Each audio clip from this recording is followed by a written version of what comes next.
Kobaran api yang melalap Pasar Cinde Palembang berhasil dipadamkan petugas dini hari. Kobaran api dapat dijinakkan setelah 15 unit mobil pemadam kebakaran diterjunkan ke lokasi. Api baru bisa dipadamkan setelah 2 jam lebih petugas memadamkan kebakaran, berjibaku memadamkan si jago merah dan beriringan dengan turunnya hujan.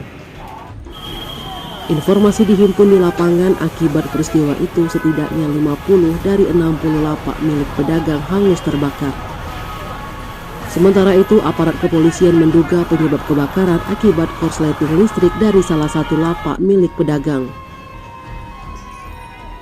Kapolsek Ilir Barat 1 Palembang, Kompol Rian Suhendi melalui Kanit Reskrim Ibtu Apriansa mengatakan, belum diketahui pasti penyebab kebakarannya Pasar Cinde Palembang, namun kuat dugaan karena korsleting listrik. Ibtu Apriansa juga memastikan hingga kini belum ditemukan adanya korban jiwa dalam peristiwa kebakaran tersebut. Terkait terbakarnya puluhan lapak milik pedagang yang ada di Pasar Cinde, Ibtu Apriansa menyebutkan hanya sedikit barang-barang milik pedagang yang bisa diselamatkan.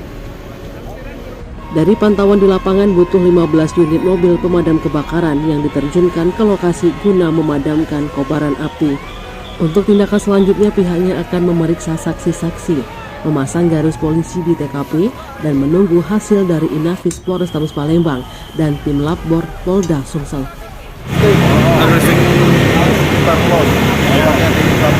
Bangunan yang kosong. Jam berapa kejadian nih?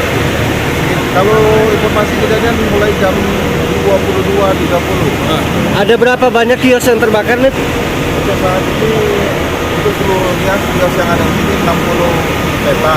Namun kita belum bisa inventarisir kendaraan, belum bisa masuk ke kios tersebut. Ada korban jiwa? 80%. Ini ada korban? Untuk saat ini korban. Ya.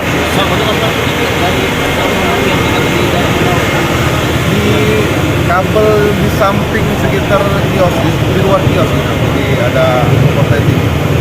Oh, bukan di dalam kios tadi? Ya. Untuk pedagang sendiri sudah ada yang bawa barang-barang? Untuk pedagang untuk saat ini belum ada yang membawa selamatkan barang-barangnya, namun kemungkinan bisa dinyatakan 80% habis barang. Namun di inventarisir kan banyak buah-buahan, sayur-sayuran. Bangunan juga kayu nih ya? Ya, karena metal terbuat dari kayu jadi cepat merambat. Oke. Ini kisarannya lebih dari 10 kios berarti ya nih kan? Untuk saat ini mungkin sekitar di inventarisir 40 kios. 40 kios? 40 kios, berarti? 40 peta. Ya. 40 peta. 50% lebih terbakar. Bukan korsleting. Tim Liputan Sumsel Update TV melaporkan.